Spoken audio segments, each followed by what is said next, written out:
Assalamualaikum warahmatullahi wabarakatuh. Perkenalkan, nama saya Haudia Syifa dengan nomor NIM 21033152 dari Program Studi Pendidikan Fisika Universitas Negeri Padang. Di video ini saya akan mempresentasikan tugas praktikum fisika dasar. Di sini saya akan mempresentasikan tugas praktikum gerak peluru dan hukum 2 Newton. Yang pertama kita akan bahas tentang gerak peluru. 1. Tujuan percobaan. Yang pertama yaitu menentukan pengaruh perubahan kecepatan awal terhadap jangkauan horizontal terjauh. Yang kedua, kita menentukan pengaruh perubahan sudut elevasi terhadap jangkauan horizontal terjauh. Yang ketiga, kita menentukan pengaruh ukuran peluru terhadap jangkauan horizontal lintasan terjauh. Dan yang keempat, kita mempresentasikan laporan hasil analisis terkait percobaan gerak peluru.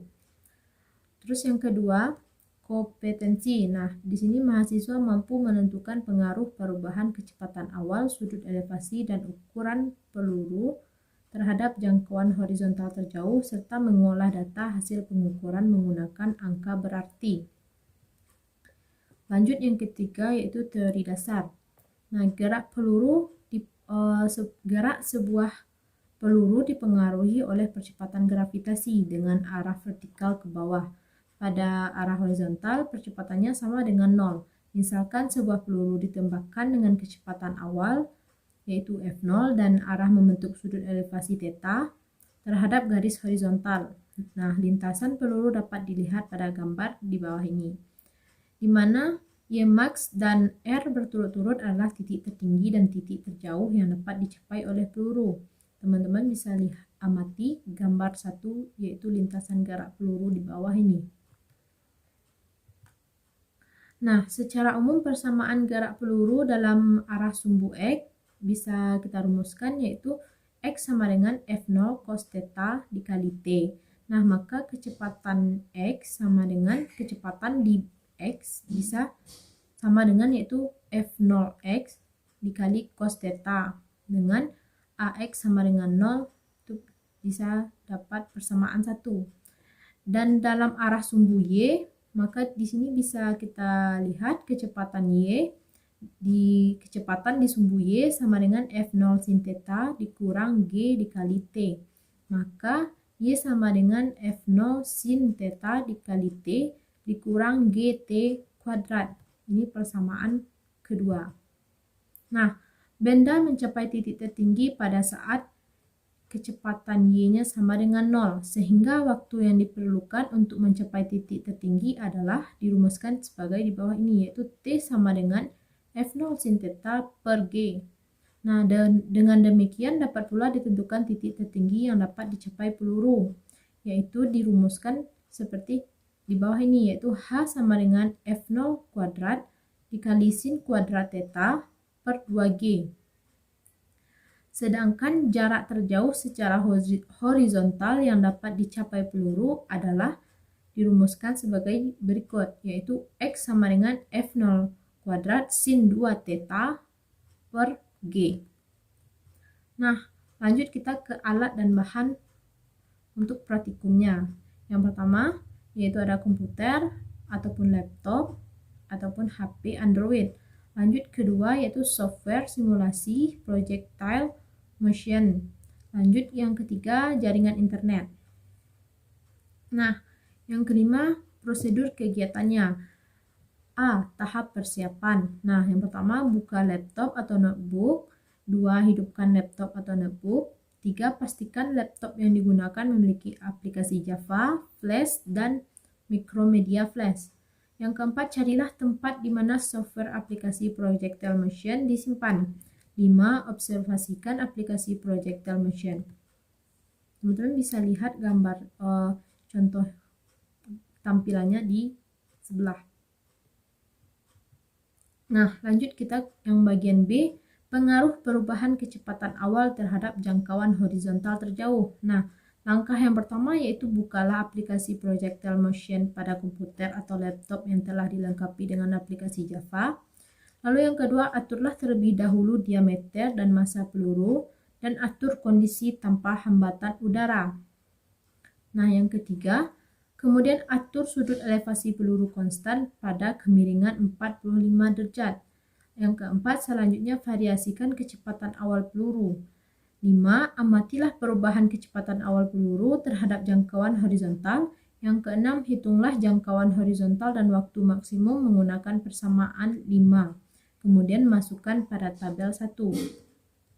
Oke, teman-teman bisa simak video berikut ya, teman-teman.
Nah, setelah kita lihat contoh pratikum tadi dari video tadi, berarti di sini kan kita menentukan jangkauan horizontal dan waktu maksimum untuk sudut elevasi konstan, yaitu θ-nya sama dengan 45 derajat. Nah, berarti tadi dengan kecepatan 8 meter per sekon, maka jangkauan yang didapat yaitu 6,52 meter. Ini lebih kurang ya teman-teman, terkadang ada kesalahan di saat praktikum, maka angkanya sedikit berbeda. Lanjut kita ke waktu maksimumnya yaitu tadi 0,58 sekon. Nah, untuk kecepatan selanjutnya yaitu kita variasikan kecepatannya menjadi 10, 15, 20, 30. Itu sama caranya pada video sebelumnya tadi. Nah, di sini saya sudah cari yaitu ketika kecepatan awalnya 10 meter per sekon, jangkauan maksimumnya 10,21 meter dan waktu maksimumnya 0,72 sekon. Lanjut, ketika kecepatan awalnya 15 meter per sekon, jangkauannya menjadi 23 meter dan waktu maksimumnya menjadi 1,08 sekon. Dan yang ketika kecepatan awalnya 20 meter per sekon, jangkauan maksimumnya menjadi 40,85 meter dengan waktu maksimum 1,44 sekon. Dan yang kelima, kecepatan awalnya saya pakai 30 meter per sekon, maka didapat jangkauan maksimumnya 91,89 meter, waktu maksimumnya yaitu 2,16 sekon. Sekarang kita lanjut ke pengaruh perubahan sudut elevasi terhadap jangkauan horizontal terjauh. Nah, yang pertama yang kita harus lakukan yaitu bukalah aplikasi Projectile Motion pada komputer atau laptop yang telah dilengkapi dengan aplikasi Java. Kedua, atur terlebih dahulu diameter dan massa pelurunya dan atur kondisi tambah hempatan udara. Yang ketiga, kemudian atur kecepatan awal peluru konstan. Nah, di sini kita akan menggunakan kecepatannya konstan. Pada sebelumnya kita menggunakan sudut elevasinya yang konstan. Nah, yang keempat selanjutnya variasikan nilai sudut elevasi. Nah, di sini kita akan memvariasikan sudut elevasinya. Yang kelima, amatilah perubahan sudut elevasi peluru terhadap jangkauan horizontal. Hitunglah jangkauan horizontal dan waktu maksimum menggunakan persamaan 5, kemudian masukkan pada tabel 2A dan tabel 2B. Nah, teman-teman bisa simak video berikut ini terlebih dahulu.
Nah, setelah teman-teman simak video sebelumnya, di sini kita akan menentukan jangkauan horizontal dan waktu maksimum untuk kecepatan awal konstan 20 meter per sekon dengan sudutnya theta besar dari 0 dan kecil dari 45 derajat. Nah, tadi saya memasukkan sudutnya yang pertama yaitu 25 derajat. Oke, nah jangkauan yang bisa kita lihat tadi, maka jangkauannya dapat 31,27 meter dan waktunya 0,86 sekon.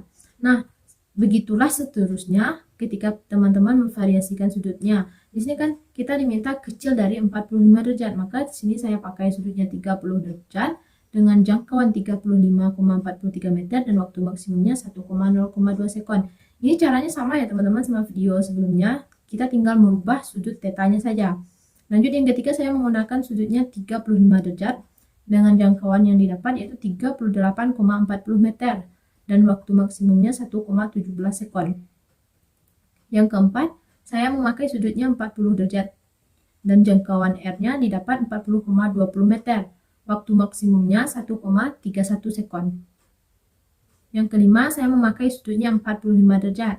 Nah, jangkauannya dapat 40,85 meter dan waktu maksimumnya 1,44 sekon. Selanjutnya kita akan membahas pada tabel 2A yaitu menentukan jangkauan horizontal dan waktu maksimum untuk kecepatan awal konstan 20 meter per sekon dengan sudut theta besar dari 45, kecil dari 90. Nah, teman-teman bisa lihat videonya terlebih dahulu.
Oke, nah tadi kita udah lihat videonya caranya. Di sini yang pertama tadi saya memakai sudutnya 50 derajat karena syaratnya di sini tetanya besar dari 45, kecil dari 90. Maka sudutnya yang pertama saya pakai tadi 50 derajat. Nah, jangkauannya dapat 40,27 meter.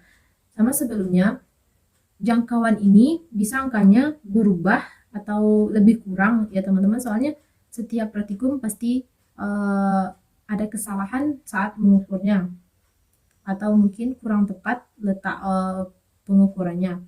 Lanjut, T maksimumnya yaitu 1,56 sekon. Nah, yang kedua, sama juga caranya, kita hanya memvariasikan sudut. Nah, di sini ini sudah saya cari jangkauan sama waktu maksimumnya.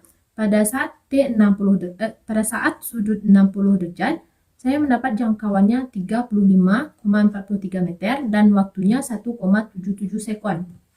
Nah, selanjutnya saya memakai sudutnya 75 derajat. Nah, jangkauannya dapat 20,48 meter dan waktunya 1,97 sekon. Lanjut, yang keempat saya memakai sudutnya 40 derajat. Maaf, 80 derajat. Maka jangkauan yang saya dapat 13,98 meter dan waktu maksimumnya yaitu 2,07 sekon. Oke, lanjut yang kelima. Saya memakai sudutnya 85 derajat dengan R-nya, jangkauannya didapat 7,07 meter, dan T-nya saya dapat 2,03 sekon. Sekarang kita lanjut ke pengaruh ukuran peluru terhadap jangkauan horizontal terjauh. Maka langkah yang pertama, seperti biasa, buka aplikasinya, atur kondisi tanpa hambatan udara, kemudian atur kecepatan awal peluru yaitu konstan 20 meter per sekon dengan sudut elevasi juga konstan 45 derajat. Nah, jadi di sini kita kecepatannya konstan dan sudutnya juga konstan. Nah, yang kita variasikan yaitu diameter. Nah, selanjutnya variasikan diameter dan massa peluru. Jadi di sini kita akan memvariasikan diameter dan massa pelurunya. Setelah itu, yang kelima, amatilah pengaruh diameter dan massa peluru terhadap jangkauan horizontal. Yang keenam, hitunglah jangkauan horizontal dan waktu maksimum menggunakan persamaan 5, kemudian masukkan pada tabel 3. Teman-teman bisa simak videonya terlebih dahulu.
Nah, setelah teman-teman simak videonya, kita sini akan menentukan pengaruh ukuran peluru terhadap jangkauan horizontal terjauh. Nah, tadi pada video saya memakai diameternya 0,20 meter dan masanya 1 kg. Maka jangkauannya yaitu 40,75 meter dan waktu maksimumnya 1,44 sekon. Lanjut, yang kedua tadi saya memakai diameternya 0,4 meter, namun masanya tadi saya pakai 17, sekian. Di sini sebelumnya saya sudah memakai masanya 6 kg, maka dapat jangkauan terjauhnya yaitu 40,75 meter dan waktu maksimumnya 1,44 sekon. Begitu seterusnya, sama caranya dengan video tadi, kita hanya memvariasikan diameter sama masanya, namun bisa teman-teman lihat pada tabel bahwa jangkauan sama waktu maksimumnya tetap, maka diameter sama massa ini berarti ukuran atau besar diameter sama massa peluru tidak mempengaruhi jangkauan sama waktu maksimumnya. Nah, lanjut kita yang keenam yaitu tugas akhir. Yang pertama yaitu kemukakan pendapat saudara tentang pengaruh perubahan kecepatan awal peluru terhadap jangkauan horizontal dan tinggi maksimum yang dicapai benda dan tuliskan kesimpulan saudara untuk kondisi tersebut. Maka jawabannya dari percobaan tadi, bahwa semakin besar kecepatan benda dan sudutnya konstan, maka semakin jauh jangkauan benda tersebut, sedangkan waktunya semakin lambat. Soal yang kedua, kemukakan pendapat saudara tentang pengaruh perubahan sudut elevasi peluru terhadap jangkauan horizontal dan tinggi maksimum yang dicapai benda untuk besar sudut theta besar dari 0 atau theta kecil 45 derajat dan theta besar 45 derajat kecil dari 90 derajat. Tuliskan kesimpulan saudara untuk kedua kondisi tersebut. Nah, pada saat sudut elevasinya tetanya besar dari 0 kecil dari 45 derajat, jangkauan benda semakin besar dan waktunya juga semakin lambat. Dan ketika sudut tetanya besar dari 45 derajat, kecil dari 90 derajat, jangkauan benda semakin kecil dan waktunya juga tetap melambat. Nah, tadi yang tetanya besar dari 0, kecil dari 45, jangkauan bendanya semakin besar. Tetapi pada saat theta besar dari 45 derajat, kecil dari 90 derajat, jangkauan bendanya semakin kecil. Lanjut, kita ke praktikum hukum Newton 2. Nah, yang pertama tujuan percobaan. Tujuan percobaan yang pertama yaitu mengetahui hubungan antara gaya yang diberikan pada benda F dengan percepatan gerak benda yaitu A. Yang kedua, mengetahui hubungan antara massa benda yaitu M dengan percepatan gerak benda yaitu A. Yang kedua, kompetensi.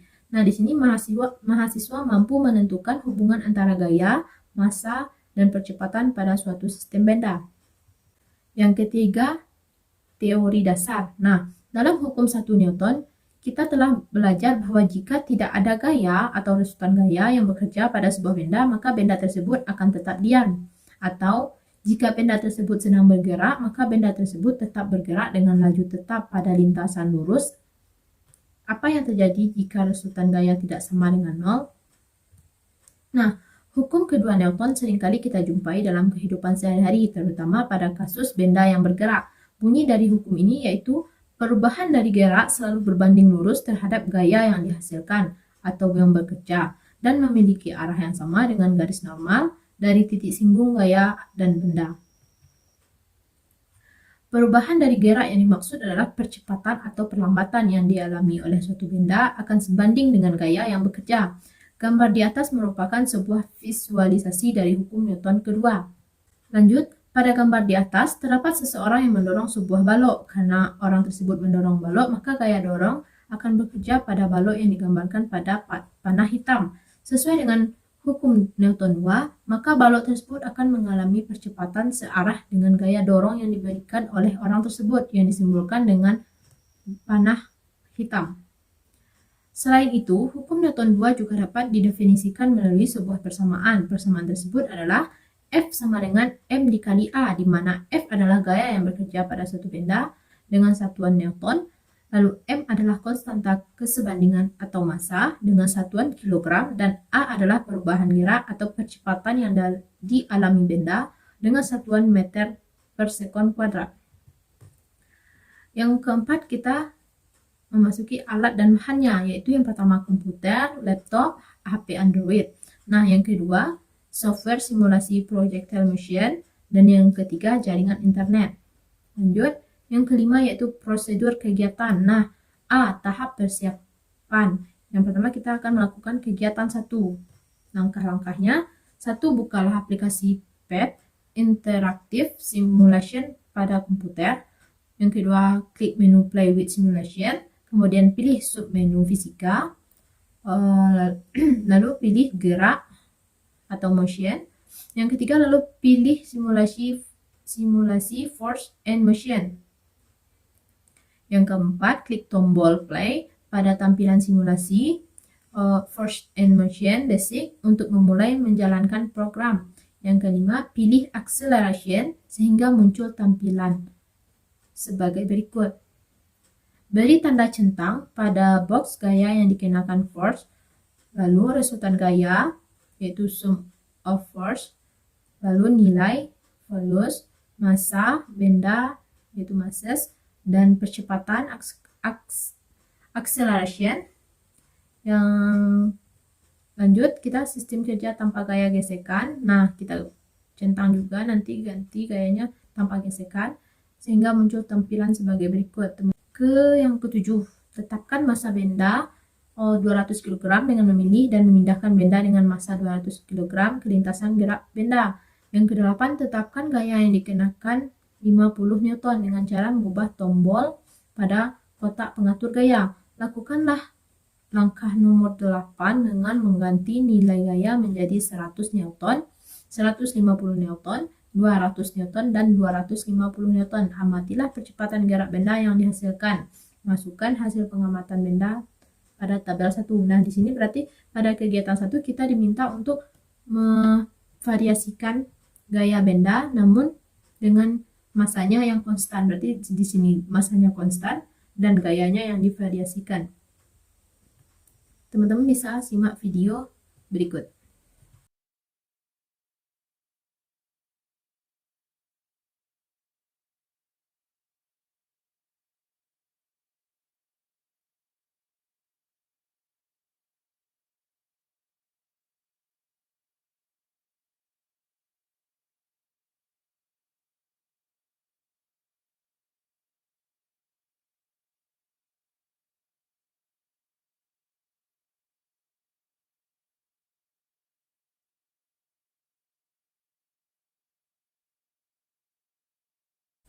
Oke, setelah teman-teman simak video tadi, berarti kita masukkan angka-angkanya ke dalam tabel. Yang pertama gaya, tadi yang pertama kita memakai gayanya 50 Newton dengan masanya konstan 200 kg sampai ke bawah.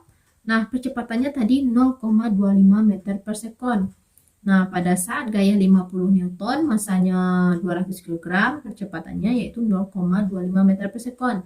Lanjut pada gaya 100 Newton, masanya tetap 200 kg, konstan, maka percepatannya berubah menjadi 0,50 meter per sekon. Nah, seperti itulah seterusnya.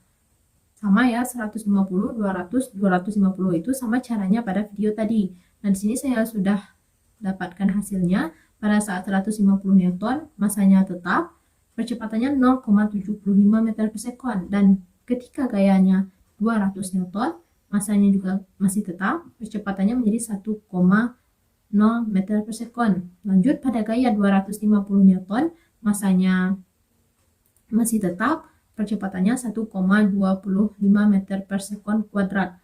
Maaf, percepatan satuannya meter per sekon kuadrat ya teman-teman. Lanjut kita ke kegiatan 2. Sama, langkahnya yang pertama itu ulangi langkah 01 sampai dengan 6 pada kegiatan 1 tadi. Terus yang kedua, tetapkan gaya yang dikenakan yaitu 100 Newton dengan cara mengubah tombol pada kotak pengaturan gaya. 3. Tetapkan massa benda 50 kg dengan memilih dan memindahkan benda dengan massa 50 kg ke lintasan gerak benda seperti tampilan berikut ini. Lakukan langkah 03 dengan mengubah massa benda menjadi 100 kg, 150 kg, 200 kg, dan 250 kg. Yang kelima, amatilah percepatan gerak benda yang dihasilkan. Dan yang keenam, masukkan hasil pengamatan pada tabel 2. Oke, teman-teman bisa simak videonya terlebih dahulu.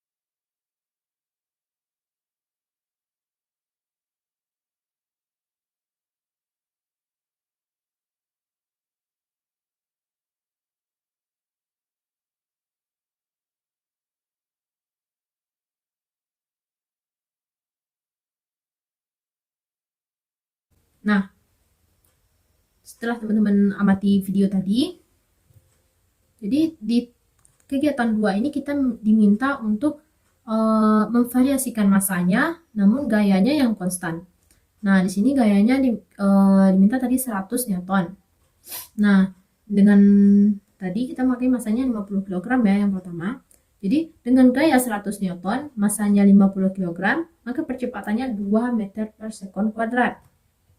Lanjut, ketika masanya 100 kg dengan gaya yang konstan tadi, percepatannya berubah menjadi 1,0 meter per sekon.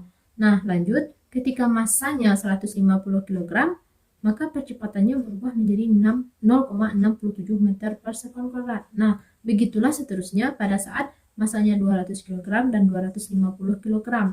Teman-teman hanya merubah atau memvariasikan masanya dengan gaya yang konstan. Oke, lanjut yang ke-6, yaitu pengolahan data. Yang pertama, berdasarkan pada tabel pertama dengan massa benda tetap, bagaimana besarnya nilai percepatan gerak benda jika gaya yang dikenakan pada benda semakin besar? Jawabannya, percepatan benda berdasarkan tabel 1 yaitu semakin besar ketika gaya yang diberikan juga semakin besar dengan massa bendanya yang tetap. Jadi, pada tabel 1 tadi, kecepatannya semakin besar ya teman-teman, karena gaya yang diberikan juga semakin besar. Lanjut yang kedua, apakah perbedaan besarnya gaya yang dikenakan pada benda berpengaruh terhadap nilai percepatan gerak benda? Ya, sangat berpengaruh, karena ketika semakin besar gaya dan massanya konstan, maka percepatannya akan semakin besar. Berarti semakin besar gaya, percepatannya juga semakin besar. Lanjut soal yang nomor 3. Berdasarkan data pada tabel 1, buatlah grafik hubungan antara besarnya gaya yang dikenakan pada benda F dengan percepatan gerak benda A dengan massa bendanya konstan yaitu M 200 kg. Teman-teman bisa lihat grafiknya di bawah. Lanjut kita ke soal nomor 4, yaitu berdasarkan grafik yang baru saja dibuat. Pada benda yang memiliki massa sama, bagaimana nilai percepatan gerak benda jika gaya yang dikenakan pada benda semakin besar nilainya?